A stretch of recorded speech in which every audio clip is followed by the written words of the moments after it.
Hello everyone, good morning. কে কেমন আছো? তো অবশ্যই কমেন্টে জানাবা। আর তোমরা দেখেই ভিডিওটা দেখেই তো বুঝতে পারছো যে খবরের হেডলাইন একটা তুলে ধরেছি। জানি না এটা তুলে ধরা যায় কি না, তবুও তুলে ধরছি কারণ আজকে টোটো বন্ধ। আর আজকে আমি ইউনিভার্সিটি যাব, যেহেতু আমাকে যেতেই হবে, কারণ আমি অর্ধেক রাস্তায় এসে শুনলাম আর এতটা রাস্তা আমি আর ব্যাক করব না কোথার থেকে। সাধারণভাবে আমি ব্যাকটা করি না, যে কোনো প্রকারে পৌঁছে যাই। তো যাই হোক, তারপরে হঠাৎ মনে হইলো যে বাবাকে একদিন একটা লোক এসে বলছিল যে তোর মেয়েকে একটা ছেলের বাইকে দেখছি। আর আমি সেদিন র্যাপিডো বুক করছি, কারণ আমাকে তাড়াতাড়ি যেতে হবে, এক্সাম আছে।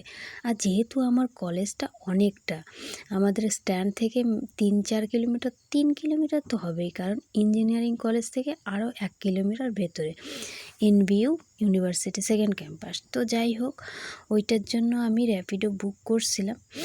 তো ওইটাই বাবাকে এসে বলছে। বাবাকে আমি কি করে বোঝাবো? যারা যারা বলতেছো এই কথাগুলো, তারা একটু এই ব্যাপারে একটু জেনে নেবে, কারণ র্যাপিডো হচ্ছে প্রথমে বুক করে নিতে হবে, তারপরে খুব তাড়াতাড়ি আসে। আমার তো 5 মিনিটের মধ্যে চলে আসছিলো বুক করার, তারপরে এসে আমাকে পৌঁছে দিছিল। ঠিক আছে, টাকাটা একটু বেশি নেও, কিন্তু এক্সাম থাকলে আমাদের যেতেই হবে। কিন্তু প্রবলেমের সময় তো কেউ পাশে থাকে না, যেহেতু আমাদের বুক করতেই হবে। তো যাই হোক, আমি পৌঁছে গেলাম।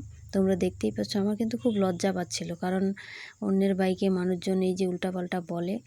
যাই হোক, তো এখন আমি টাকা দিব। টাকাটা একটু যদি বেশি নেয় তো কোনো ব্যাপার না। আর দরকারটা মানে এসে হইলে, এই যে সম্পূর্ণ ভিডিওটা করতে পারিনি কারণ মানুষ লজ্জা লাগতেছে, কেমন যেন লাগতেছে টাউনের মাঝখানে। তো কারা কারা বুক করতে পারো না অবশ্যই কমেন্ট করে জানাবে, আমি সব বুঝিয়ে